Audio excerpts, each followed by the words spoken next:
paranormal, UFOs, monsters, mysteries. You're listening to Talking Weird.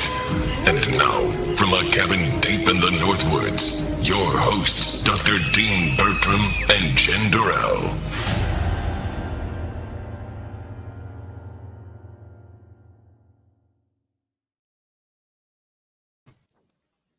Well, Happy New Year, baby.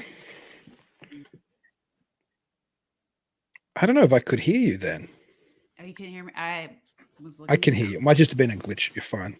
Yeah. Happy New Year to all our wonderful listeners and viewers as well. We're going to be chatting about the year that was and the year that we're just entering. But anybody who wants to say hello or swap New Year's greetings with us, or maybe make a suggestion, let us know what you think the weird highlight of the weirdest story or most important UFO or ghost or Bigfoot sighting was of 2021.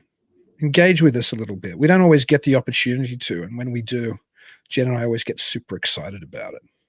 Mm-hmm. So how do they do it, in case people haven't done it before? I know there are some regular viewers who know how to send us a message. What do they do? Do you want to talk them through it? You just got to go to StreamYard and connect your Facebook account or YouTube. Okay. And then that's it. And it'll just automatically show up. See? Oh, look who we haven't seen forever. Look. Mothman 46. Yeah, we were just talking about you the other day, Mothman 46. Happy New Year to you. We were like, we haven't seen Mothman 46 in the chat for a few weeks. Yeah.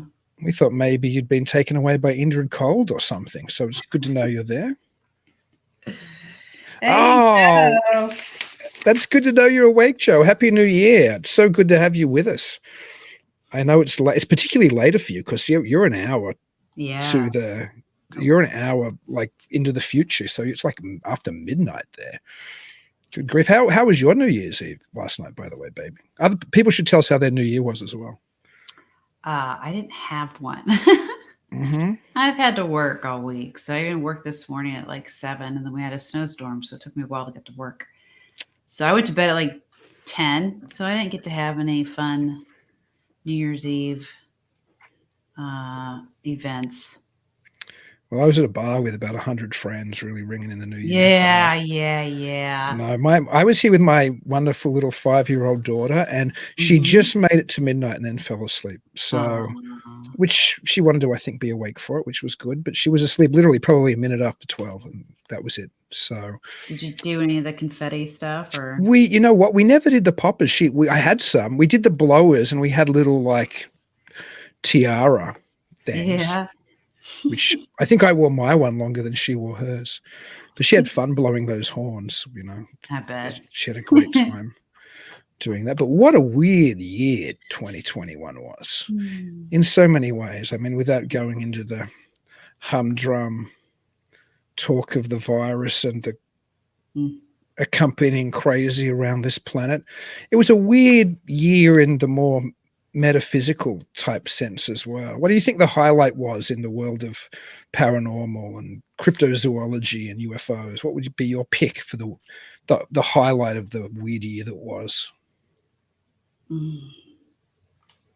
That would be hard. Well, I mean, I know what I have an opinion. You tell yours because I'm gonna have to think about it.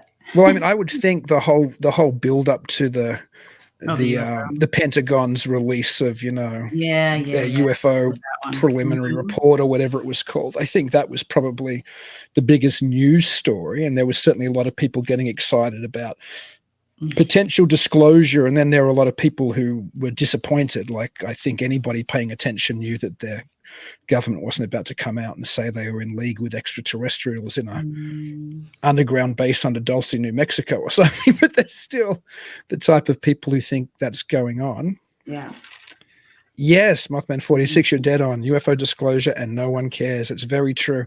But there was a level of, there was something there. While it wasn't what people were expecting, there was a sea change, as I mentioned before.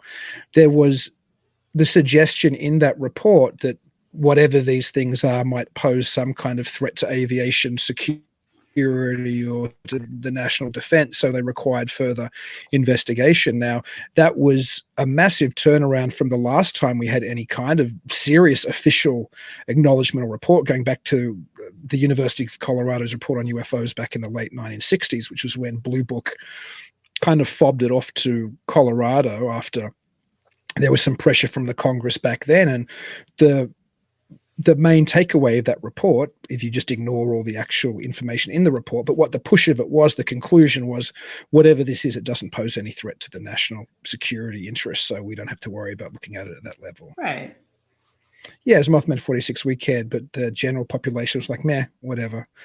Yeah, I'll be honest, I never expected disclosure. I'm always super suspicious. I've said that before as well. If disclosure comes, I'll be like, this is some big psyop spin. Yeah. Well, I think it caught some of their attention. Like my mom, who's not even into that kind of stuff, was like, did you? You know, it sparked her interest. But at the same time, since there wasn't enough information about it, it just went away.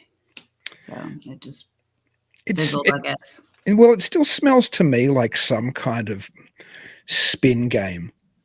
It seems like something was going on. I mean, you had Obama come out a couple times and talk seriously about it. You had every news network from CNN to Fox talking seriously about it. You had a general heightening, as you said, in the awareness, even though the public, as Mothman said, mightn't have gotten that excited about it. There was certainly, since it's been ongoing probably since 2017 and the Tic Tac video release, but there's been this general growth in the respectability of the subject again, I guess. I had was that an aliens landing? No, Missouri actually got a snowstorm. Wow. That was our present for 2022. So that was a snow shovel, whatever, one of them salt trucks going by. Well, there's that's how loud it is. An anomalous phenomenon, maybe not of an aerial type, but of a weather type for Missouri. I remember when I was down there one Christmas or New Year. Was it? No, it was between Christmas. No, it was after New Year, wasn't it? Yeah. And there was this incredible snow, but it melted off in like a day. Mm-hmm. It was mid-January, and the snow came, and boom, it was gone the next day. It was like, wow, that was quick.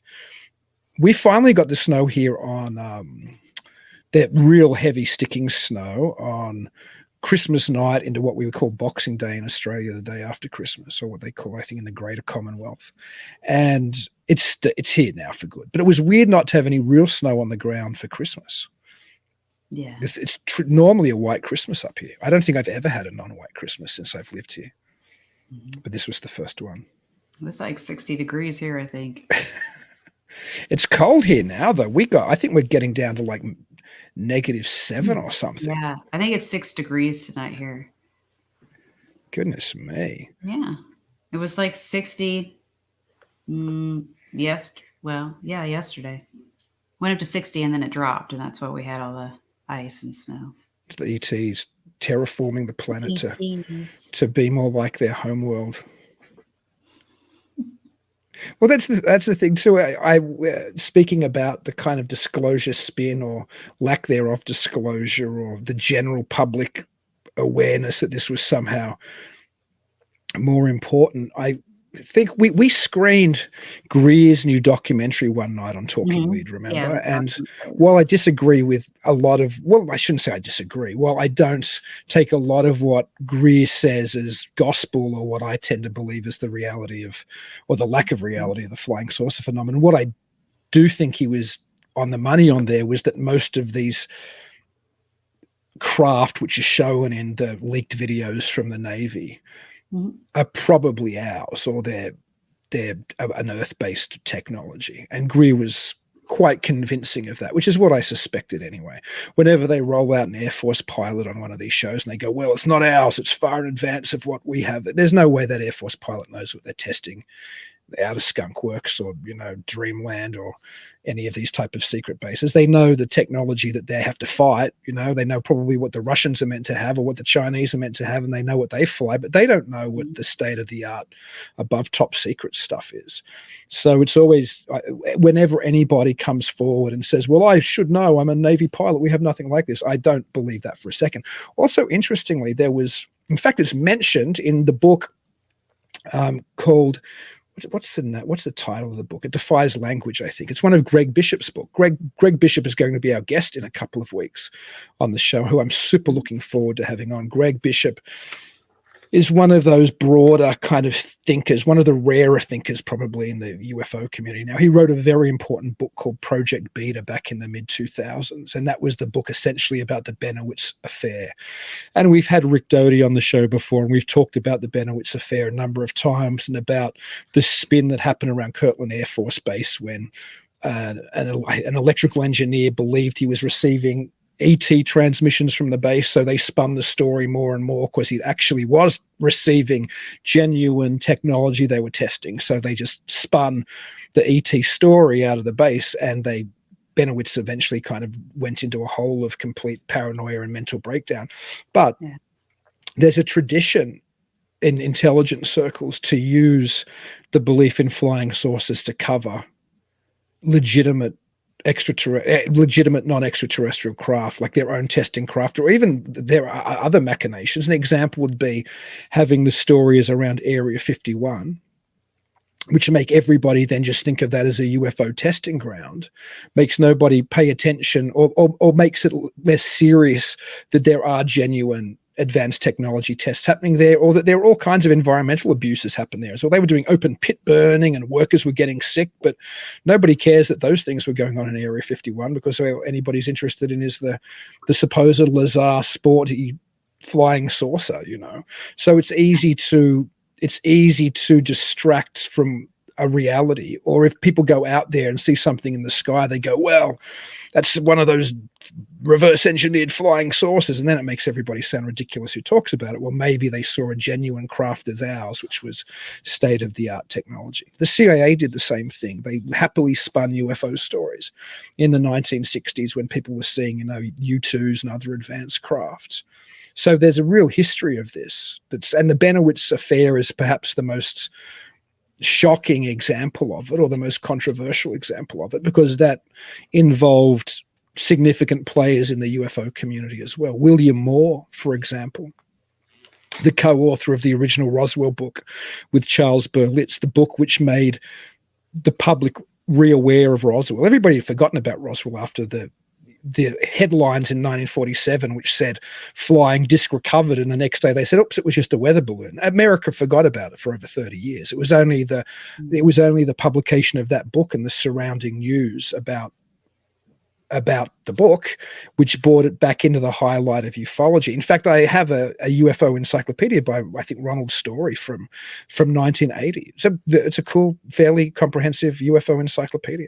But Roswell isn't even mentioned because that book was obviously written before Berlitz and Moore's UFO crash at Roswell, or the Roswell incident is what their book was called. But my point is, William Moore comes out at the MUFON symposium in 1989 and admits to having been an operative of Air Force intelligence and have spun all kinds of stories and collected information for them. So we know some of the most significant players in the UFO field were spinning information. And you just look at the heads of organizations, like you look at NICAP, which was the first serious civilian UFO investigation organization run by or headed by Donald Kehoe, the ex-Marine major, and all of his board were like ex-CIA and ex-military intelligence. You look at To the Stars Academy now, so many of those people involved with that ex-military or ex-intelligence. So you've got to wonder when you get these kind of releases, is it just to distract the public from something else? Mm-hmm. Anyway, that's my rant on the disclosure that wasn't, I suppose. That wasn't, yeah. Well, I mean, yeah, well, there wasn't disclosure, but there was, as I said, a sea change hinted. I think maybe my takeaway is that maybe it's, a type of beginning of a psyop. Yep, absolutely. Stanton Friedman, as Mothman 46 said, kept Roswell in the conversation also. Stanton Friedman, of course, was one of those investigators who went out very early on and did a lot of the interviewing, as did William Moore. I don't think Charles Berlitz was on the ground that much, but Friedman contributed to that initial book, and William Moore did also. And of course, Stanton Friedman, who I spoke to, I think, once at a convention in Australia. I mean, he was a nice man. He was dedicated to... It's so loud. Is that like a thunderstorm there, or? Oh, that's them passing the other. Oh, that's your snowplow. But as I was saying, Stanton Friedman was a zealot, though. I mean, it's not nice to speak ill of the dead, and I mean, there's plenty of zealots alive and dead. But he, for example, he was totally dedicated to the reality of Roswell. He was also totally dedicated. He wrote. I think Kevin Randall wrote one of the most important books, and Stanton Friedman wrote one of the other ones on the MJ-12 documents. The MJ-12 documents, which were leaked to Jamie Shandere, friends with William Moore. They were sent to him. Shandere was a film producer, but he also had a background in intelligence himself.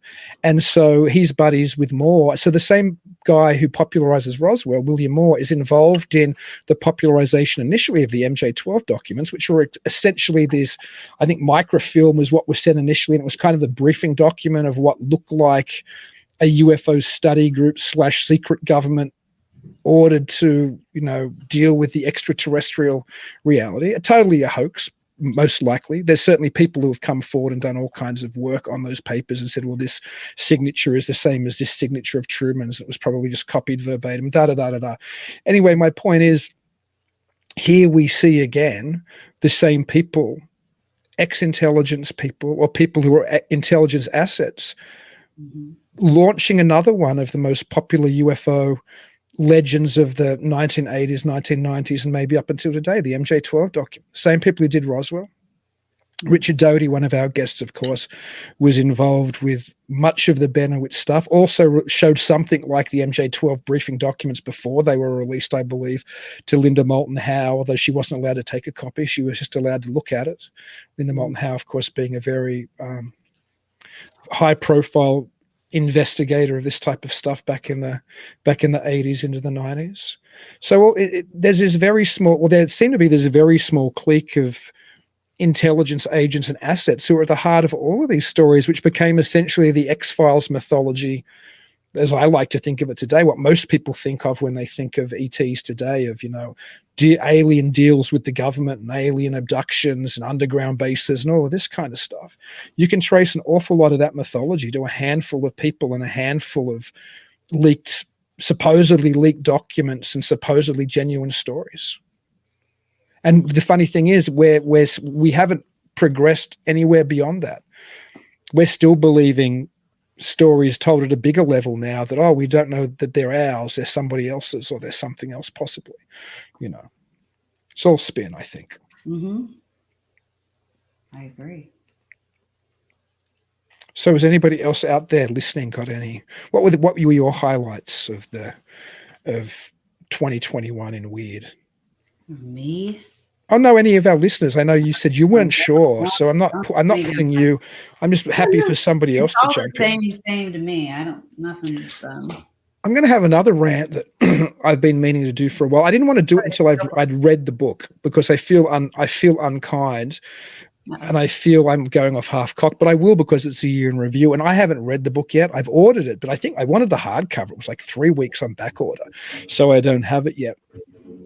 And that was the book that Jacques Vallée co-wrote with the Italian journalist, I believe, Paola Harris, Trinity, the Best Kept Secret. And while we're talking about UFO and crash stories and military retrievals and that kind of thing, which I believe was probably all mythology and all spin, and we'll talk about what it might have been spinning and what it might have been covering in a minute, but Jacques Vallée had written a wonderful book I'm trying to remember if it was the late 80s that book came out, probably. Maybe early 90s, actually, now I think about it. A book called Revelations, which was like part of his kind of trilogy of books. So there was Dimensions, Confrontations, and Revelations, I think. So it probably came out in the 90s sometime. I have all 3 of them on the shelf over there. I should just go pull it. But he was very critical always of the legitimacy of all these UFO crash retrieval stories. Roswell's just the most famous, but there's stories about crash retrievals in Aztec. There's stories of crash retrievals in Kecksburg. All over the place, there's stories of the government recovering crash sources. They're falling out of the sky like, sick birds almost. They seem to be all over the place. But Vallée was always very critical of that, and he was particularly critical of it in that book. He also talked about a lot of the fallacies that UFO investigators are likely to succumb to. And one of them, I can't remember the term he used, but it was kind of this desire to be won over by the idea there was something physical, like you almost got caught up in the excitement of, oh, there were really alien bodies found, or there was really a crash saucer, but there was really very little evidence, but it was just such an exciting kind of idea that UFO researchers got carried away. Anyway, in Vallée's most recent book, The Trinity Best Kept Secret, my understanding from hearing Jacques interviewed, and to contextualize it, Jacques Vallée, as you well know, and everybody who listens to this show is who I think perhaps the greatest thinker on this topic ever, certainly along with John Keel and Patrick Harper, maybe Carl Jung. There's been few people who've looked at it seriously and not just from a totally skeptical, dismissive lens, who I think have had any kind of real insight or intellectual vigor which has been prepared to explore other possibilities rather than the extraterrestrial hypothesis. But now, from what I can tell, Jacques Vallée is championing the idea that there was a UFO crash near the Trinity test site in 1945, and that there could have been the recovery of a craft and bodies, much like Roswell. But Vallée had always been super dismissive of Roswell. And I haven't read Jacques' new book, and I intend to as soon as it arrives. That's why I hadn't talked about it yet. But I find that I haven't heard anything about this new supposed pre-Roswell extraterrestrial, or maybe, I don't know if he's used the word extraterrestrial, but apparently non-human craft crash and retrieval of non-human bodies. I haven't heard anything from Jacques or anybody else regarding it yet that seems more convincing than any of the things that were talked about Roswell. In fact, I think they're dependent on just a couple of surviving witnesses. Of course, everybody knows in Roswell, there's every man and his dog who used to live in Roswell knew somebody or had seen something. Or I remember when I went there interviewing, when there's most of these guys are dead now, a lot of the first generation witnesses. I went to the UFO International UFO Museum in Roswell back in 1999. And a lot of those original Roswell guys were part of the museum. And of course, the criticism was that they, being good civic members of the Roswell community, exaggerated their stories to build the tourism trade that the Roswell crash had brought to Roswell, New Mexico. So I met with Glenn Dennis and spoke with him. I interviewed him extensively. He was the man who was the mortician who supposedly knew the nurse who said she'd done the autopsy on some of these diminutive bodies. And I think Walter Haupt was there as well. I think he was still alive, the guy who was the actual media officer of the Roswell base at the time. So I think all of these guys have passed now. But my point is, there were plenty of witnesses. I'm not sure if I believe their stories. I'm not calling them lies, but I think 50 years can do a lot to somebody's memory, especially when there's something as hyped in the press as something like Roswell.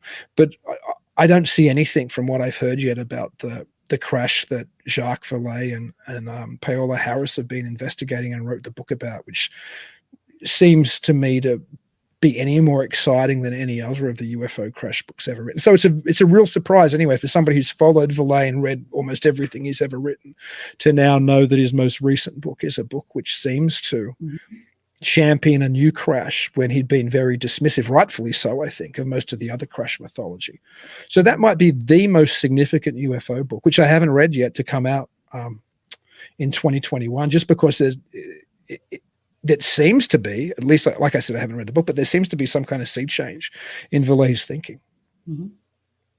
Well, I mean, you learn as you age, so it's probably a good thing for you to read the book and see how he came to that conclusion. Or I will read the book. I suspect he's fallen trapped to one of his own fallacies he suggested when he was 30 years younger. But I mean, I could be wrong. I have nothing but the most respect for Jacques Vallée. Because I have so much respect for him, it would be wrong for me just to go, oh, he must be right, he's Jacques Vallée. That's not what Jacques Vallée would want, I would think.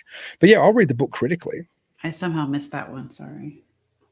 Just not saw it. It was probably. Oh, absolutely. I can't buy. Yeah, but this Mothman 46 Yeah. says, "Please forgive me, MJ12, and Blue Book is why I can't buy into Elizondo." 100%. I can't buy into Elizondo at all, to be honest. It's not that, and I don't want to call the man a liar or anything, but whenever anybody comes out, it's like Richard Doty we had on the show. I like Richard Doty personally. I mean, I really like him. I know a lot of people in the community don't like him for whatever reason because they think, oh, he's nefarious or he did this or that or whatever. But I like Richard Doty. Total gentleman. I've had nothing but nice interactions with him. But because he's somebody who was involved in intelligence circles regarding spin around the flying saucer phenomenon, I can't take anything he says at face value. It's not because I necessarily think, oh, he's lying, but he might still be, under some type of control by the agency he once worked for. He might be under some type of oath. There might be reasons that he can't digest what he does or doesn't know. But I still think people like Doty are far more worth talking to than most people who are just stock standard civilian UFO authors, because whether Doty tells you the truth or not, he knows things that nobody except somebody in Doty's position or Elizondo's position can know. So they're probably, even if there is spin, there's probably some nuggets in there somewhere. So they're always worth listening to. We've got to try to get Richard back on again. Yes, we by do. the way. Mm-hmm. Oh, Happy New Year, Tom. Thank you for joining us. Anybody out there? And I'll ask Mothman 46 and Tom. What do you guys think was the perhaps other than the non-disclosure that was there any other big weird stories that popped out at you in 2021 or anybody else listening? I mean, I can think of a few UFO sighting stories and some Bigfoot video and some other things. I'm not sure if there was anything of a sea change level, except the disclosure thing I spoke about in Valet changing. But as you know, I'm more of a UFO guy than I am a paranormal ghost kind of guy. What about Bigfoot? Well, Kuchin and Renner came out with their most recent When the Footprints End, didn't they? Was that 2021 book? I think we had Kuchin. I think Kuchin's one of the people in the field doing the most interesting work. He's another a big thinker, just like Greg Bishop's a big thinker. And interestingly, both Greg Bishop and Joshua Kuchin, it's over now, or I'd be pimping people to go and support it. They had a Kickstarter for this ufological tarot deck of the major arcana, where all the major arcana in the tarot deck were major UFO personalities. So there was Whitley Strieber, I think, was the Fool. I think Hynek was Hynek in there as maybe the High Priest. Valet was in there as the Magician. Betty and Barney Hill were the Lovers. And just recently, I don't know if this is public, but it was emailed to me, so it must be as good as public. John Keel, I think, was John Keel the Hermit? I got the John Keel art of the card sent to me the other day. So, but they haven't announced all of the cards yet. But I bought you and I a deck. I think it gets delivered sometime later this year. But anyway, my point is that Kuchin is another one of those people like Greg Bishop, who I think is doing worthwhile work and is looking at all of this stuff in a far broader lens than just narrowing it down to extraterrestrials or ghosts or hairy man-apes who run around the woods. And I think Kuchin's got a new book coming out. I believe he's kind of written a broader, which I suspect might be his intended kind of magnum opus, like his Operation Trojan Horse of Keels or something. I think he has a book coming out, which is quite a significant book, is my understanding. I think he's just finished writing it. So we'll have to have Kuchin back in the new year. But we have Greg Bishop on, who I started to talk about a little while ago. And as I said, Bishop wrote Project Beta, which is if anybody's ever seen Mirage Man, that was based on the book by Mark Pellington. I think I've also got that on the shelf there of about this kind of Air Force Operation Spin type stuff. But it was also based on Bishop's Project Beta, which was really the book that led the way. But Valet had talked about this incident, the Benowitz incident as well. And I think I'd read a story in Fate magazine, which might have gone over a couple issues back in the day. But the first great coverage of the Benowitz story was by Greg Bishop in Project Beta. And in fact, I think Project Beta is probably one of the most important UFO books ever written. Like, if I could recommend a half dozen books to somebody to read to give them a doorway into what I suspect the complexity of this is, Project Beta would be in there, along with probably a book or two from Valet and from Keel, and maybe a book by Hynek. You know, there's not a lot of books, I think, really take you to some of the heart of some of these enigmas. A lot of it is just face value. Oh, somebody said that ET said they were from Zeta Reticula, so they must be from Zeta Reticula. There's not a lot of questioning, which bothers me. But actually, Greg Bishop used to, I only had one copy of it, I think, in Australia. Couldn't find it, but they did an anthology called Hello. I think it's called Wake Up Down There. He did a magazine called The Excluded Middle. And the title was meant to refer to not being a total believer nor being a total skeptic, but being able to be somewhere in between. And it's wonderful thinkers, I think, who can get in there in between this total belief and this total skepticism and try to pick it apart a little bit. So we'll be doing that with Greg in a couple of weeks. But we've got Steve Chappell. Steve Chappell. I shouldn't say Chappelle. It sounds like Dave Chappelle. Steve Chappell next week, who is a very talented filmmaker and author and artist who's made a couple of films about Ed Gein and done some wonderful, disturbing graphic novels on Ed Gein. So he's a fellow Wisconsinite. Will be coming next week. Just saw this. Okay, so Mothman 46 says, I agree that the disclosure would be the top weird story of 2021. I closely follow the Bigfoot cases, but they don't hold water, in my opinion. Yeah, I haven't seen any Bigfoot stuff that really makes me. I love the stories, though. I really enjoyed Todd Neese's stories. Oh yeah, listen. I don't doubt that people like Neese are seeing things out there. I just don't think that they're hairy hominids. I think that they're closer to, I think they're closer to the type of folkloric interpretation that somebody like Kuchin, or before him somebody like Patrick Harper, would have spoken about. There's some manifestation happening. Yeah, it's definitely a bigger picture with that one. We have another comment that I just saw. Hi, Nick. Hey, Nick.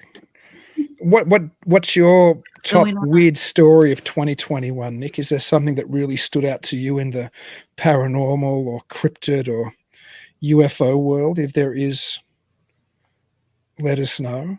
But speaking about things like Bigfoot and it not being a hairy hominid, I think what often happens is, and this relates to TikTok, it relates to everything we're talking about, TikTok videos.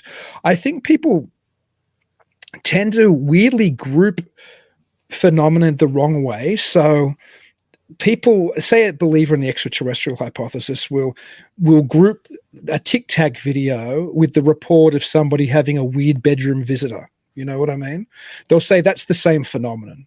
That's the aliens coming to abduct somebody, and that's their craft. But they won't group a demon, or they won't group a Bigfoot, or they won't group I don't know, a fairy in that bedroom visitor. So they're grouping. So what I would suggest is the different phenomena are often grouped together incorrectly. Like, I think the TikTok videos probably have nothing to do with the bedroom visitor that abducts somebody, or, comes and bothers somebody at night, but has more to do with a folkloric demon or a fairy changeling kidnap story, or a Bigfoot in the woods with a globe of light around. It might have far more to do with a little gray supposed extraterrestrial visitor than an actual TikTok. Yeah. The TikTok's probably just our own advanced technology, so I think that's a big problem, I think. And maybe I'm guilty of grouping things the way that it suits me as well, but we tend to group these anomalous phenomena in the way that it suits our belief system. Well, that's all a lot of people know. I mean, if I hadn't gotten into the paranormal community, I would have not known anything about the Fae or, anything. Yeah, because I always thought, because I've always suffered from sleep paralysis, so I never really knew what it was. I've watched Communion, and watched other movies where it just kind of seemed really similar, and I thought, well, maybe it's that, and then I started learning more about astral projection and how sometimes they say that that's your soul trying to get back into your body. So that's what you're fighting, so it's neat. It's neat to hear all the different theories, but most people only hear abduction theory. That seems to be the most popular one. You've never really told me if you think people are really being abducted by ETs or not. What's your take on that? I think it's definitely possible. I'm not going to say it's not something that can't be true. Do you lean towards an extraterrestrial? If somebody then, if you read or hear a very traditional X-Files style little grey man bedroom visitation and abduction story, do you tend to lean to an extraterrestrial interpretation, or do you tend to lean towards, well, that might just be a sleep paralysis psychological experience, or maybe it's closer to other folkloric experiences, like you were saying, the Fae and things like that? Yeah, I don't know. I just know by what I've experienced. And so I've dealt more with a little shadow being that jumps you and tries to, you can't move. You can barely scream. All you know is that you're fighting something. And then I have the ones where you actually feel somebody come into your room and you are, you got paralysis. You can't move, but you can feel them moving around. You can hear them talking to you telepathically. I don't know what that is, but most people that don't know what that is, they're going to go to books, they're going to go to movies, they're going to go to all that stuff. So the movie, Whitley's, I was a big fan of his because he came out with Communion and Transformation, and it was something that really opened my eyes, and I never really thought about some of that stuff. But at the end of the books, he always ended up talking about Trinity or Holy Trinity, or how possibly that the beings could be angels, and then that also can go back to where people have talked about, Egyptians back in the day, and then what was the Enoch also, because they saw that the beings with the light, and if you learn more about angels and all the 9 choirs, like the highest one is like this crazy looking being that's got like all these spheres. It's like a rings all around it, and there are all these little eyeballs on it. So there's just like, I don't know. I don't even know what I'm trying to say. There's just so much stuff out there. I don't know what's real, but it's fun to learn more about it and kind of come up with your own. But I have not come up with my own theory. But I do like to hear everybody else's. I like that about you. You're very, like, you have a very phenomenological approach. Like, you look at it that there's a phenomenon there, but you don't jump to I try not to jump to a theoretical gun, but I tend to, more than you do, I tend to jump to, I doubt it's extraterrestrial, for example. I tend to be more sure of what I don't think that it is. Of course, I could be wrong. I mean, it could be. I don't know what it is, so I'm not going to say it is. Well, there's several reasons I have problems with the more physical interpretations of everything from aliens to Bigfoot, and we could go down that path. But I was a little late to the party in that I'd finished my academic work in this kind of field around 2006, 2007. And then I became involved in film festivals and other things. I kind of walked away from it really until I met you. I was always interested in it, but I hadn't kept my finger on the pulse of it. I think I'd written it out of my system after over 10 years in the academic realm, doing nothing about thinking about the UFO phenomenon and alternative religious traditions and working my way through it. You do that non-stop as your major thing for over 10 years. You can walk away. Like, I'd walked away, like I thought I was done with it, probably for good. Not that I wasn't interested, and I still didn't pay a little attention, but I wasn't reading books like by the volume like I used to. But when I met you, I think you sparked a lot of that interest again. And then I realized that if I was to return to the field, I had a lot of catching up to do. But I recently, because I've been doing that, I've been reading so many books over the last year or two, I recently, in that window that I'd missed, in this kind of 10, 12, 15-year window when I hadn't really read or followed anything, but I found a Hebrew language scholar and theologian, Dr. Mike Heiser, who's written a book called The Unseen Realm, and also a book on angels and a book on demons. And he's front and center, I guess, subject of a documentary called, I think it's called Aliens and Demons. And just when you were talking about Strieber, it made me think of it, because I was only watching the video the other day. I'd only recently bought his video. I have a number of his books now, but I hadn't bought the video till recently. I was just watching it the other night before I went to bed, and he was talking about how, and a lot of his books don't talk about ETs. In fact, they never do. It was interesting, though, because he has this wonderful background on really understanding what the biblical narrative actually included regarding the unseen realm. And it's very different to what your average pastor probably talks about today. It's fascinating. And in fact, we should try to get Mike Heiser on. I'm not sure if he'd do the show or not, but we should try to get him. Fascinating man. But anyway, the DVD I was watching, Aliens and Demons, which he's another fairly profound thinker, I think. But he was talking about how a lot, and I've read similar things elsewhere, but Heiser put it quite well. He was talking about how alien abductees often go through this horrific experience the way Whitley Strieber did. In fact, Whitley Strieber's abduction and probing experiences were so bad that I believe in one of his most recent books that you gave me, he still talks about having scarring on a particularly tender part of the male anatomy where he was internally probed. He still has scarring from it. It was so violent and rough. Now, if somebody walks away from that kind of experience outside of the paranormal world, say they were abused in the physical world, and then they spoke highly of the people who'd done it to them, there's a well-known psychological term for that, and that's Stockholm Syndrome. You start to associate with your abuser, right? I mean, whether you think Strieber has Stockholm Syndrome or not, it's a genuine... I know what you're saying. No, but I don't think Whitley does.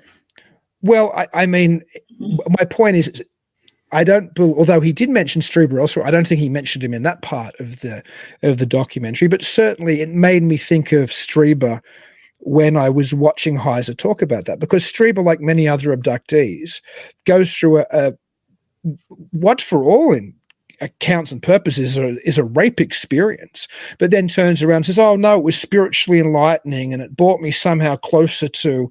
Now, I'm not sure what spiritual tradition most people necessarily listening to this show come out of, but most wholesome spiritual traditions don't require a physical rape experience to bring you closer to your maker or closer to a spiritual higher existence. But you know what does do that to you as well, which is something else Heiser talks about, is when people do genuine psychological intentional damage to people in like mind control programs and the like, they break the person down physically to get them to disassociate and to get them to, take on these other personalities. So whether it's a Stockholm type syndrome or whether it's something like you hear about in ritualistic abuse, which creates this dissociative state, I find it very difficult to believe that the alien abduction experience, when it's spoken of as including rape, is somehow leading you to spiritual enlightenment. Now, if you say the ETs came to you and they were all glowing figures and they took you to the planet Venus and they told you, about, the wonderful future for humanity, whether I believe that or not, I can go, okay, well, that sounds like kind of, a higher level spiritual experience maybe. But when your experience involves vicious medical rape at the hands of your spiritual guides, to me, all of a sudden, I'm like, hang on, there's something psychological happening here that the person themselves who are going along with the story or the belief system haven't taken, are obviously so far damaged they can't even take on board. And I think that was Heiser's point. It was a very good point. Yeah. I mean, if you're most people, I would even be one of those people. If I was seriously damaged by something, I would try to make something positive out of it. So that way it wouldn't destroy the rest of my life. So if it's something that he needs to do or anybody else needs to do, then I see nothing wrong with that. So if he's trying to make something positive out of it or make sense of it as best as he can, then I'm not saying I'm not saying anything against Whitley personally. I was just using him as an example. And I'm not saying that you can't go through a horrible experience and then take something positive out of what you learn. What I'm saying is a learning experience, so you can't dwell on all the bad stuff. Right, but otherwise the rest of your life's going to be shit. That's true. But then say, for example, that, I don't know, that somebody had a terrible experience as a prisoner of war, or somebody had a terrible experience as the victim of some kind of physical trauma or rape or something. You could perhaps grow out of that experience and learn to but to then turn around and go, the person who did it to me was my spiritual savior. They were a good person. That's the problem. The problem isn't that abductees don't go, I had this terrible trauma and now I've learned to come out the other side. The problem is that some abductees, of course, other abductees have whole other stories that they're, there's some evil agenda and they're breeding hybrid babies to take over the planet, as the historian David Jacobs and suggested, and I think Bud Hopkins suggested similar things. But on the other side, the positive type experiences.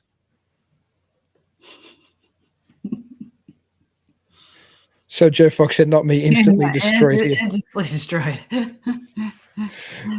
but yeah, so that's my point is that it's not attacking Whitley personally. It's attacking, right. It's saying, I think there's something problematic when the person who does you physical trauma, then you say, oh, they're spiritually advanced. It just, to me, flies in the face of what to me rings true as a spiritual reality. Mm-hmm. No, and that has nothing to do with 2021, although I did find Heiser in 2021. So Heiser was like, oh, wow, I didn't know about this guy. So that was an eye-opener for me, even though I don't know when he wrote The Unseen Realm, probably a few years ago now, but yeah. I'm so behind on books. I have so many books that I got in 2021, and they're still just sitting there. They're just sitting there. Yeah, it's always difficult to. I love books. It's me getting time to wind down, read them without my children. Oh, I know. I've rebuilt I haven't entirely rebuilt it, but I'm in the process of rebuilding my paranormal and UFO library. Yes, I know. You've spent a lot of time on that. Which I'm super excited about. That's been a big part of this year, because I used to have a significant library in Australia that I don't have with me anymore. And because of a couple of writing projects and because of this show and because of other things, I'm like, this is kind of what I do professionally, really. And I need to be able to have what I used to have in Australia to do it. So it's been fun rebuilding it, and also getting books that I didn't have. And like people like Heiser hadn't written their book, or Greg Bishop, for example, had written Project Beta, but he's written a couple of books since then, which was out of my window of reading. Or Valet's new book.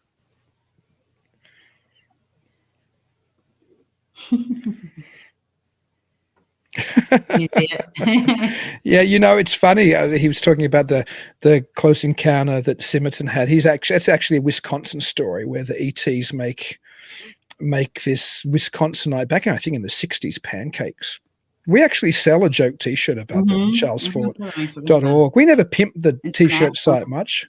Yeah, but if anybody goes to charlesfort.org, we have Interplanetary Pancake House, and we have this little ET eating it, and it's got our pancakes are out of this world, and then it's got the location. There it is. I know we had a banner. I just haven't used it in a while. Yeah, we don't really push the T-shirt. We had it on our page, and then I was trying to link one of our sites to it, so I had to delete it, and then it didn't work. So now that's another thing on my list. I've got to relink. So what about 20? No, we do. We have a bunch of very cool T-shirts. But what about 2022? Yeah. Nick needs to get through his books just like you did. Yeah. Mm-hmm. Yeah, I need quiet. I am an introvert, and I don't do well with, I don't know, lots of noise. I can't concentrate. It's probably my ADD too. I haven't read the book, Ed, but I'm aware of the book. Well, it's good to know you're listening, watching as well. Ed, no, I should read that book. I'm aware of the book about Psychic Discoveries Behind the Iron Curtain, or whatever it was called, but I've never read it. I'm assuming it's good if Ed recommends it. We have to have Ed back on sometime soon. Yes, I need to talk to him about some remote viewing too. Yes, maybe we could see him about it. Yeah, you should get him to give you some remote viewing pointers. Maybe we can get him on the show to do another remote viewing experiment or something like he's done. Yeah, I'm supposed to be practicing, Ed. I'm taking a course, and I don't have anybody to practice with, really. I mean, I could practice with Dean, but I know Dean pretty well, so I don't know how. Maybe you don't the remote viewing. Maybe you don't know me as well as you think you do. Maybe I do. No, you know me better than most people, I think. Let's just leave it at that. But yeah, no, I'm always happy to help you in any remote viewing I can. But you're right; you probably have a better sense of my house, or whatever, than you would if you did something with, say, Ed. Oh, audiobooks! I really want to get into audiobooks. It'd probably be easier for me with my attention deficit. So Nick says he's been recording a few books lately as audiobooks. Does he mean recorded that he's a voice artist as far as recording a few books as audiobooks? Or I don't know. I don't know either. If you want to fill us in any more on that, Nick, lately as audiobooks. Feel free. Does anybody have any suggestions on what any weird predictions for 2022? I think I teased that we might throw forward a suggestion or two of what we think might be coming down the pike in 2022. Well, this year, do you have a feeling? You're the you have more psychic powers than I do. What do you see? Can you see anything looking into this year, big paranormal wise? If I paid attention to my dreams and wrote stuff down afterwards, that would be a good thing. No, I'm pretty much blocked off right now. So, do you suspect there's any new directions in the paranormal world? Does your non-psychic, does your just following the field give you any idea of what might be? I don't. I try and I used to follow the field a lot, but nothing surprises me anymore. It's the same stuff, so I'm kind of bored. So I need to start thinking heavily on what I would like to see instead of waiting for somebody else to freaking do it. And you can be the trailblazer. I'd like to see that. Why not? Why not? I don't get to investigate that much, so it's on true. Time. I wish I did. Yeah, I know you do. My nephew just told me the other day how much he missed investigating, so I'm like, damn it. Well, you should. Is he near you at the moment? Or is he deployed? Or I know he's sometimes. No, he's here. He's back. He's back. Oh, well, you should go and do something with him one weekend. We have a couple of.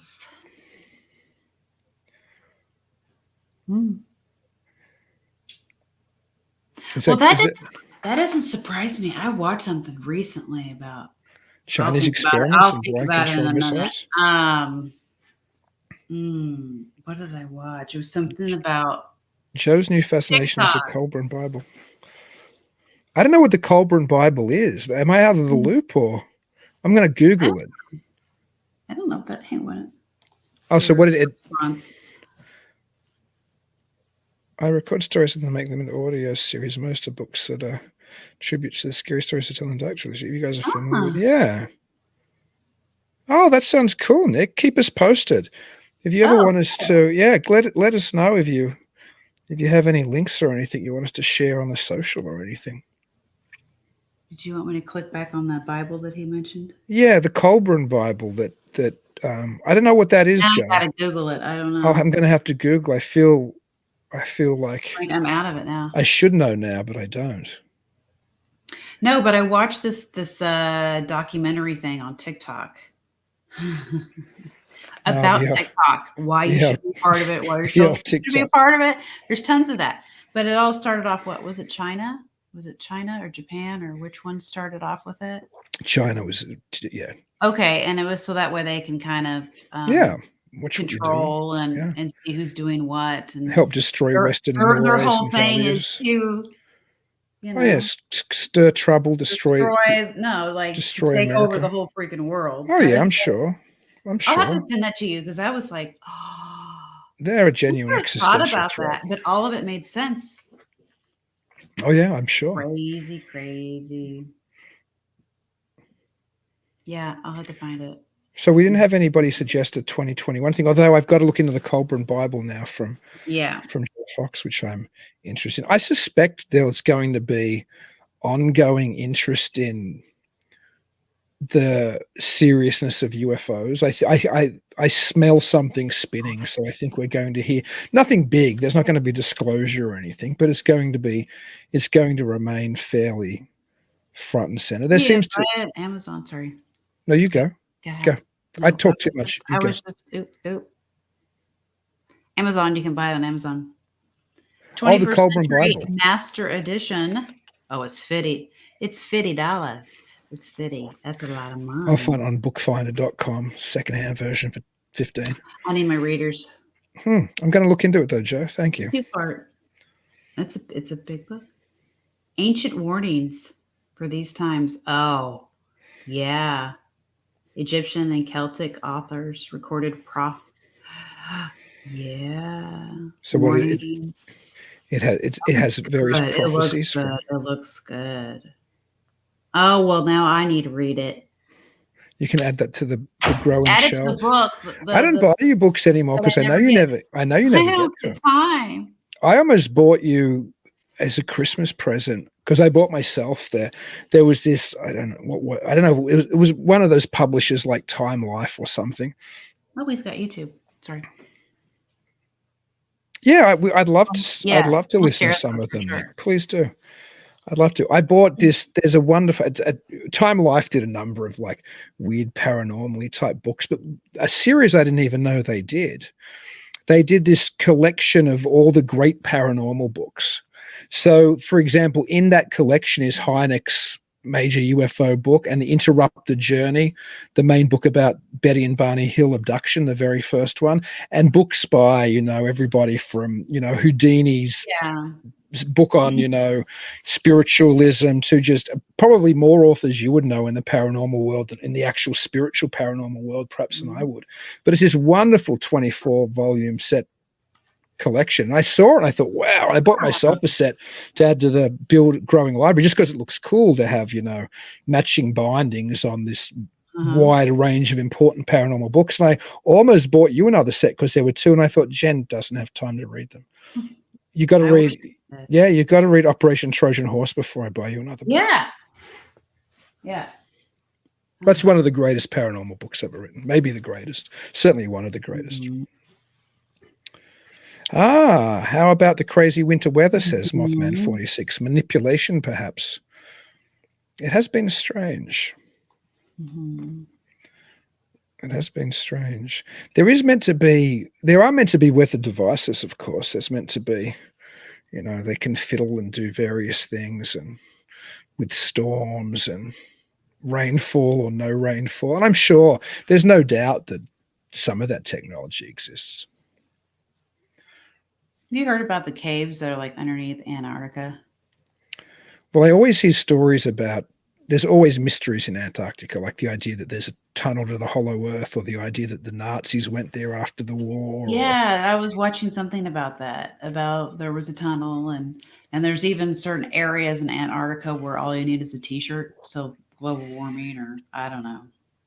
I saw there's some like Hammer type English horror movie actually where a U-boat which captures, I think, some Americans and British, and then the Americans and British take over the U-boat, sail the U-boat into Antarctica, and when they get there, it's dinosaurs and warm weather. I'm trying to remember the name of it. I watched it with my daughter because she was such a dinosaur fan, and I thought, I remember this old movie from when I was a kid. She'll get a kick out of this. Yeah, but you know what? There were, of course, the stories of Admiral Byrd, taking military supposed expeditions into Antarctica to go and find the Nazis or find the hollow earth. There's all kinds of legends around Byrd's trip. Or did he do one or two trips? I can't remember, but I know it's certainly a big part of the mythology that there's something in Antarctica. And I know it's certainly somewhere it's difficult just to go, I think. And there's all kinds of there's that weird Antarctica treaty with the division, and It's quite strange, but who knows? I mean, I'm not sure if there's alien bases or Hollow Earth entries or Nazi redoubts there, but maybe who knows? Maybe there is something weird there. Remember seeing the video of the spaceship that was it going into the ocean or coming out of the ocean? Maybe it was both. I know there's lots of stories about, which comes back to what we were talking about earlier with the Tic Tac videos. Of course, that's a Navy video thing initially. There's long been stories, and Greg Bishop talks about it a little bit in his It Defies Language, that supposedly the Navy is the main, well, one of the theories is the Navy's the main intelligence agency / arm of the Defense Force, which has most of the knowledge about the UFOs and most of the most of the control over it, which was also interestingly because Bill Cooper, who ended up kind of becoming a martyr and being shot to death when he refused to, pay his taxes or do something. But Bill Cooper wrote what still remains one of the best-selling UFO books ever. It's still normally in like the Amazon top 10 UFO books, Behold a Pale Horse. It's a zany, wacky conspiracy UFO book, which was written in the 90s. I read it when Cooper was still alive because obviously back then I was studying the stuff. And then Cooper died in a shootout with local law enforcement. But Cooper was Navy. And Cooper says when he was in the Navy, he saw documents and he saw flying saucers coming into the ocean and out of the ocean. So who knows? They're muddy waters anyway. We have 2 comments. Well, Nick says, I wouldn't be surprised that if there's some type of extraterrestrial activity out in Antarctica, considering it is the least populated continent. Well, yeah, that's interesting. I mean, who knows what they could do there because it's so because it has such small population and people can't just wander around. The whole thing's like some giant Area 51 maybe. And Joe says, I think you're right. UFOs will remain in the forefront of 2022. I think so too. I think there'll be this ongoing kind of teasing, vague releasing, vaguely we're taking it serious. That seems to be the story now. And Mothman 46 says, the TikTok video shows a craft that shatters our understanding of physics, but it still shows up on our technology. Yeah, exactly. I think it's just advanced technology of ours, which is what Greer says, which is what, a lot of people who skunk works have been doing all kinds of, and all those kind of, high-end government contractors. Nick says UFOs perhaps, or USOs perhaps. Unidentified, is that undersea objects or something? There is a term, I think, for them, yeah. Oh, maybe. I think Ivan Sanderson wrote a book called Invisible Residents back in, the 60s or 70s. Sanderson was a friend of Keel's and also one of America's forefront cryptozoologists then who wrote the best-selling book on the abominable snowman and helped popularize that. But he wrote a book that talked about UFOs coming and going from the Earth's waters as well and helped popularize that back in the day. Although it never quite caught on the way that our fascination with the craft coming from outer space came on. Unidentified submerged objects. Thank you, Nick. Yeah, I don't know if maybe that was even the term that Sanderson coined for them. I'm not sure. It's a book I rebought for my shelf, but I haven't read it for probably 20 years. I was just going along, what do I need back in the collection so I can reference it? Tick, tick, tick, tick, tick. Because, I had I don't know if I had the biggest collection, the biggest privately held collection in the Southern Hemisphere, but I would have had one of the biggest privately held UFO collections in the Southern Hemisphere. I mean, I was doing it academically for over a decade. So all I was doing was just buying UFO book after UFO book after UFO book after UFO book. So it got a little out of control. It's getting out of control again, but there you go. It's a good hobby. Yeah, there's worse hobbies. I don't know if it's I think of it more as, I don't even think of it as a hobby. I think of it more as, a professional pursuit really in some ways. I mean, I'm writing a couple of books and it's what I have it's what I have my doctorate in and it's what I have my master's in. So I don't know what my hobbies are. Pottering around my garden, feeding my chickens and growing vegetables and shooting my guns. They're probably my hobbies. When I do something for fun, I'm probably outside in the summer. Yeah, but researching isn't fun? Oh, I enjoy it, but I enjoy it professionally. I don't think I would. That's why I did it. That's why I did it academically, because I found it so interesting. It seemed like it was something I should. And I'm not saying doing it not academic. I mean, it's just as worthwhile however you do it. But I wanted to take it seriously enough to look at it at an academic level. So it always seemed to me to be, and even it's ironic because, of course, as anybody who listens to the show knows, I highly doubt the extraterrestrial interpretation, but I still think it's an incredibly important, just of its impact on the psyche and culture. And Mothman's 46's favorite cryptid is the thylacine. I think the thylacine probably still does exist. The thylacine, also known as a Tasmanian tiger, was a marsupial. It was a dog-like marsupial, but it wasn't. It was actually a marsupial, the same type of species or genus or whatever it is as the kangaroo. So it has, I believe, a pouch, and its young, is delivered the way that the kangaroo gives birth, which is quite, interesting if anybody's ever seen nature videos on it. But the thylacines were meant to have been wiped out. They were meant to be wiped out on the mainland of Australia long ago, and there were meant to be some in Tasmania. There's some video, or not video, there's some film of them from me being in captivity back in, I don't know, the teens or the 20s, and that was meant to be essentially the last of them. But there's regular reports in Tasmania, which has a fairly dense and impenetrable and untouched forest. But there's also reports of thylacines seen on the mainland in Australia. And I have less problems with that type of cryptid, assuming it's still there, because that only requires it to have survived for 100 years, and I think, given the fact that there are great tracts of pretty much untouched land, particularly in Tasmania, I don't find it difficult to believe that there are thylacine there at all. So, yeah, that's a cryptid I think is actually a genuine proof. Well, if I had to place a bet, I don't know, but if I had to place a bet, I'd say there's still real life thylacines in Tasmania and possibly even on the Australian mainland. You made me think of the story of the Wampus Cat. That's what I was just looking up, because I was like, what is the name of that cat? I was at an investigation. It was near Jeff City, and one of the men there that was, I think, running the investigation, he's also a medium as well. He said he was leaving the location with one of his co-workers, and they ran across a Wampus Cat. And it's the Native American story. I think it's a Cherokee story, where this women weren't allowed to go to elder meetings or any of the warrior meetings or whatever. And so she went and she hid underneath a cat, like a mountain lion or some type of cat, to where she could hide enough. And they caught her. So she was doing something she wasn't supposed to do. So they cursed her.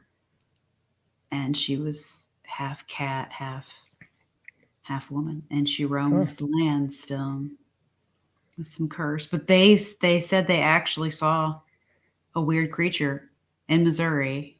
It's near St. Louis, I think, because they drive in between Jeff City and St. Louis, and they saw a weird creature run across that looked half human, half cat. Wow, a werecat. That name? Is that what it is? No, I'm just Wampus Cat. I'm just pulling the werecat because it's half. I've heard that term too. That's why I was like looking it up. I'm like, is it a Wampus Cat? I've heard of Wampus Cat, but I didn't know the story you just told, the background, the mythology. I just thought it must have been some kind Wampus. Half cat, half. That says Appalachians. No. It was a Native American story. Maybe somebody else knows it. No, it says Cherokee mythological. Mythological, can I speak? Yeah, Wampus Cat, half human, half cougar. Yeah, that one. Baby, you're the hottest cougar I know, just saying. Oh.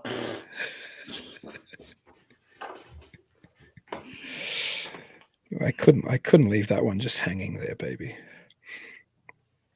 Gardening and shooting guns? Yeah. Yeah, I mean, I live in the North Woods, so I do North Woods things, and Yeah, but every time I go up to his house, we never shoot guns. Well, that's because we've got kids here. We're never No, one time we were by ourselves, but it was like winter as well. It was Christmas. Oh no. Yeah, we should have that. I used to shoot all the time. I haven't done it in 6 years, and I have like some guns that I can't even shoot. I know. I mean, I don't do it when my thing is I have my daughter so much of the time. I only really do it if she's not here. And often when she's not here, I'm so busy with work that I don't shoot anywhere near as much as I used to, but I still get to. It's one of the wonderful things about living on acreage in rural America is I just can walk out my back door and shoot my guns. Yeah. And I can walk out my back door and do my gardening, or walk out my front door and do my chickens, You whatever. don't even have to go outside. Just open up your window. I could. Maybe I should make like a little stand and I mean, the deer always come up to your house. Like if you're hunting, there are deer. I don't have time. I can never hunt here because I used to be in Australia during gun season because I used to run festivals there. And now I always seem to have my daughter. I can't leave her and go and sit in the woods. When she's bigger, she can come with me, but at the moment I don't. I let people I know hunt my property, but used to. Oh, cowboy action shooting. Wow. I'd love to do that, Ed. I've never done it, but I'd love to. I actually have a Valquero. Love it. It's my favorite gun. You carry the Valquero like you're such a cowgirl. Everywhere. I know, but that's the cool. No wonder I fell in love with you. Good grief. Nobody carries a Valquero. I mean, I love it that you do. It's so cool. It's so badass that you carry a Valquero. Good grief. Oh, Happy New Year to Irene Takura from Tokyo, Japan. Yeah, hey, Japan. It's good to know somebody in Japan is listening. Red polecat. What is that? It's another one I gotta look up. No, I think the polecats are real, right? I think they're like a member of the weasel family. I'm pretty sure. Speaking of that type of, we have something called a fisher in Wisconsin, I suppose, in other parts in this part of America. And I know fishers can be quite vicious. They're like they're a member of the weasel family. Maybe that's the same thing as a polecat. And I know somebody who was hunting in their tree stand and the fisher came up at them and they were like, back off, I'm going to have to shoot you. And it kept coming and it was hissing and they shot the thing. It was going for them. So maybe that's like a polecat. Is that what a polecat is? Is it the same as a fisher? It's a ferret. Yeah, but a fisher is they're the same family. They're a weasel family. Yeah. Oh, it's cute. Yeah, weasel. I used to have ferrets in Australia. My parents who were watching, hi Ma, hi Alan, they when I was a boy, they used to. Joe, I have a Ruger. You have a Ruger, yeah. My Ruger isn't as cool as your Ruger though. Oh yeah, that's 1851. I have a replica of one of those, Ed. I've never shot it though. An old black powder navy. Yeah, I need to shoot it sometime. Polecat apple. Oh, okay. I've hit one. Yeah. I've run over one of those when I used to have a muscle car. And my car, I couldn't smell anything. I thought, oh, thank goodness. And I pulled it into my garage, and the smell was phenomenal. I'm sure. It was several years ago. It was when my daughter was a baby. I was driving her home. She'd been with her grandparents for the day in a town near here, and I drove her back. And yeah, it was a terrible smell. Bamboo forest. A raccoon dog. I might have maybe I've seen that before. Is that? I think that's a real animal. The raccoon dog. I think it's like a pandery type thing, maybe, or something. I've got a feeling I've seen pictures of it. I had a message from my parents I wasn't going to relay, but when my stepfather said he agreed with my comment about you, hence the cougar. Oh. Yeah. Oh. All the male fans are coming out now. What's that? Tanuki. I don't know what a tanuki is either. I'm being stumped tonight again and again. I gotta look that one up. My goodness, I'm going to have to add tanuki to the lookup. What's this one? Oh. Oh, wonderful. So Irene's a good friend of Nick's, who's very supportive of Paranormal Podcast. Well, thank you both for listening, Nick and Irene. We really appreciate it, or watching.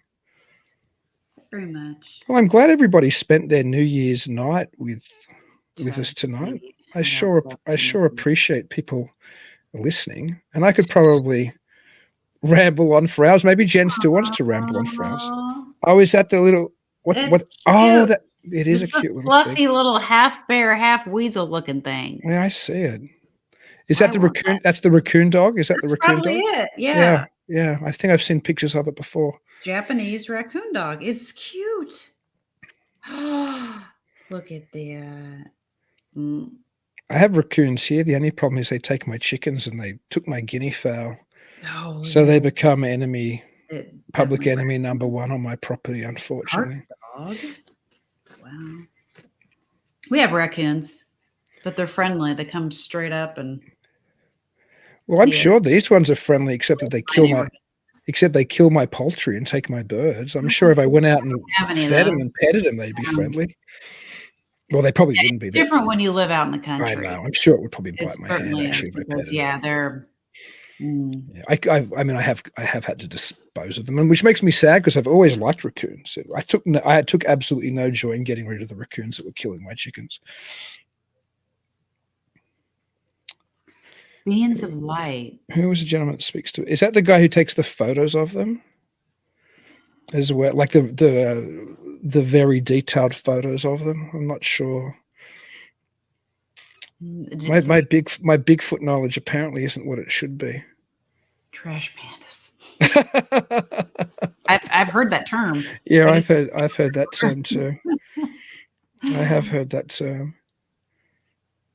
Oh my. Yeah, we have all kinds of weird critters out here in the Northwoods. Bigfoot as well. There was a Bigfoot sighting down the road from here. But there you go. Well, Wisconsin. Yeah, Wisconsin backwoods.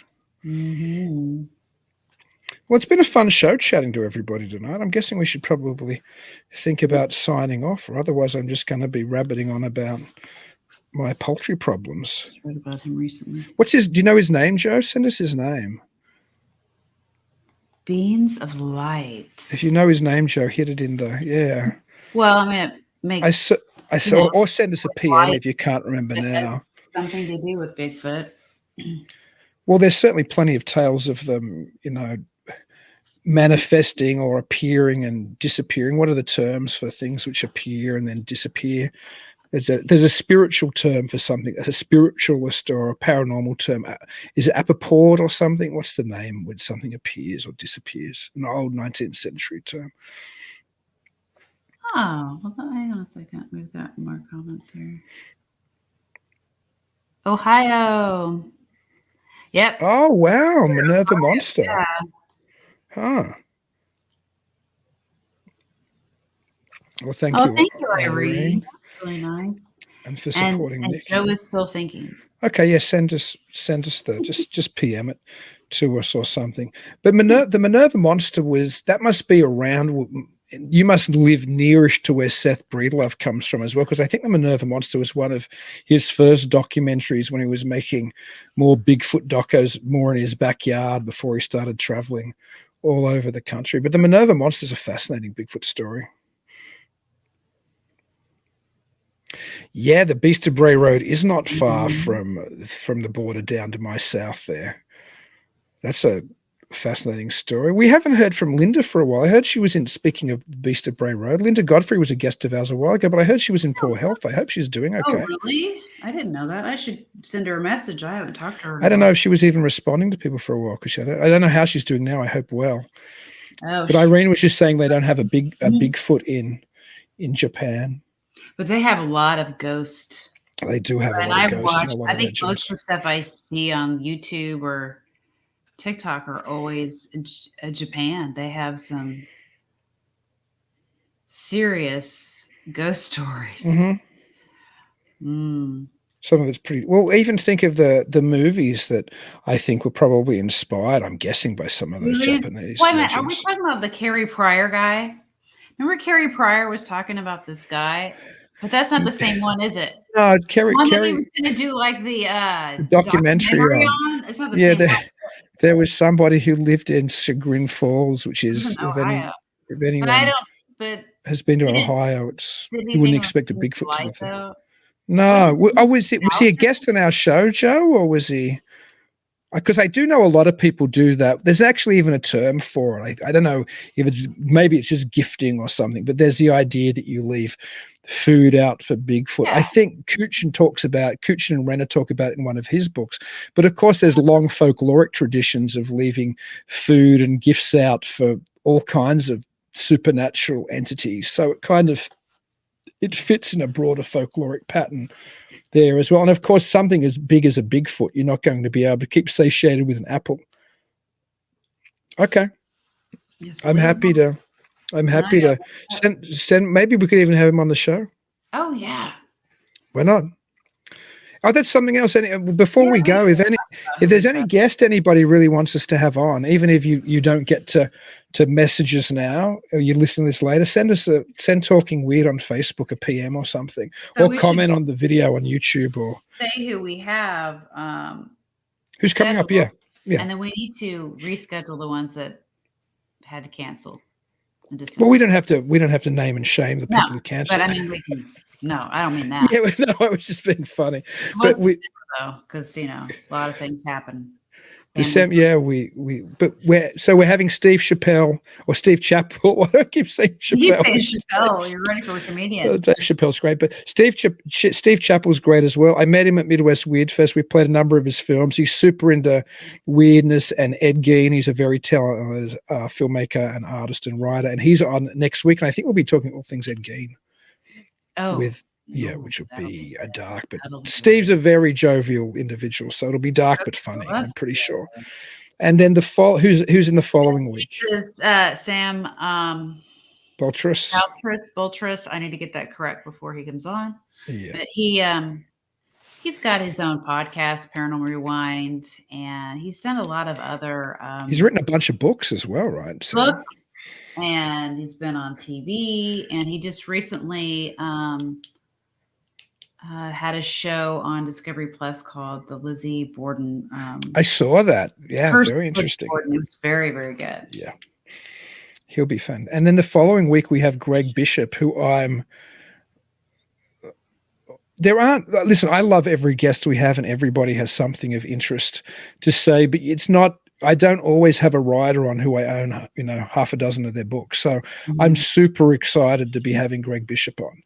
I think, I'll say it again, I think Greg Bishop he's not one of those people who's always in the spotlight, but he's probably, if not the most important, one of the very most important thinkers on the UFO field and high strangeness in general. Oh, this should be a good show. Oh yeah, he's got he's a veteran. He's had his own show for years as well, and he'll be great. He'll be great. So we don't have the last Saturday booked. No, we'll book that. There's a number of people I know. But I think we do have the first weekend of February booked, and that's Brad Abrams because. Midwest Weird Fest is coming up. Yes, and Brad Abrams will likely be a filmmaker. Will be showcasing there. Who makes all kinds of weird and wonderful documentary content. We have to talk about that too. Yep, because he submitted two. Yes, we do. You and I have to. We'll have that. We won't be. Yeah, we won't be announcing our programming decisions on air. Well, maybe when we have him on, we will. But we won't be tonight. Yeah. Well, and we'll talk about that. We're just going to leave that for. Midwest Weird Fest. We'll have a few. We'll have some other people on as well. But for those of you who don't know, Jen and I run a film festival called Midwest Weird Fest in Eau Claire, Wisconsin, in the first weekend of March, and it plays horror and sci-fi and underground and all kinds of weirdness. But it's also very paranormal friendly. Like in the past, we played things from Linda Godfrey, multiple things from Seth Breedlove. We've done stuff from the Newkirks. We had them there for Hellier. So we always have super cool paranormal content. It's a big part of the show. Or a big part of the festival. So we had several comments. Yeah, I always worry about that sometimes. So Irene warns about watching ghost videos. Yeah, who knows what you bring into your house? And I'm like, I get out my which I just did a little bit ago while we were doing I had to burn some of my sage. Huh. Yeah. Let's see.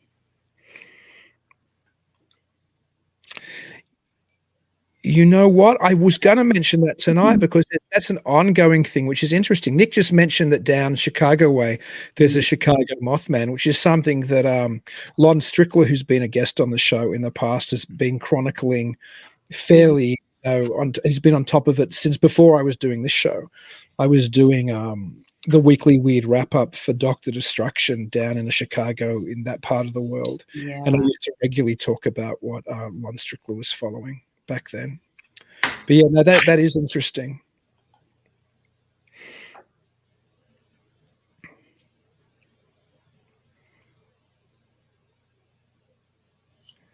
Oh. So Irene again is warning just about watching strange. Yeah. About watching strange ghost videos. You know what? It's kind of true. I think you have to be careful generally what you. Oh, what we've you had watch and what you Steve bring in the on. house. We have had Steve Ward on Mothman. Yeah. Steve is a great guest. When we had him on, he was like one of the first ones. In the second, yeah, in 2021. 2 point mid, yeah. Because we had Adam Brashear on, and then I think Steve, or was it Bianca, and then Steve. I recently just looked that up too. So yeah, Steve is a great guest. We need to have Steve back on. Actually, I mentioned that to Steve recently. Oh yeah, you should come up to it, Nick, if you're in Chicago. There's a wonderful hotel nearby called the Lismore, which is in walking distance. It's a great weekend. Midwest Weird Fest is a bunch of fun. Oh, wait. Mm-hmm. Oh, is there a new? Okay, I know I know Seth the Dunn. We still need to get Seth. Mothman. Yeah, we have never had Seth on the show. I mean, I've known Seth, not personally. I mean, I've known him through communicating because I've been screening his film since the first year Midwest Weird Fest. Although we didn't do a Small Town Monsters film last year, but I think every other festival we hadn't we? Yeah, I think we done every one up until this anyway. But I don't know if I've seen the Chicago Mothman movie, Mothman 46 from Seth. I'll have to watch it. I know he's done. Hang on, he's done two others though. He did one Mothman, then he did Mothman Legacy, or maybe that's Mothman Legacy, and I've seen that one. I lose track of the Mothman stuff. There's a bit of it out there these days. There's a couple other Mothman docos as well on streaming. It's in Eau Claire, so it's kind of in the. Yeah, it's about an hour and a half from Minneapolis. Close to Minnesota. Yeah. Wonderful college town though, and the downtown area where the cinema is awesome. There's bars and restaurants, and I love it. Oh, I do too. I'm looking so it's forward got a to nice it. little quaint little tavern right next door, so you can go over there. Have quite tavern. You might call it dive bar. I call it, but I'm happy either way. As long as I can hold your hand and sit at the bar and have a drink or two at the festival, I'm pretty happy, baby. Well, we should probably think about wrapping it up. Listen, thanks so much to everybody's comments, and check us out in the weeks to come. There's some really interesting guests coming up. And yeah, Nick, try to make it up to, and anybody else listening, if you can make it to Eau Claire in the first weekend of March, Midwest Weird Fest is a hoot. And incidentally, I don't want to blow our horn, but we're consistently ranked in Film Freeway is the primary submission web service for people who submit to film festivals, filmmakers. They have, I think, 10,000 festivals.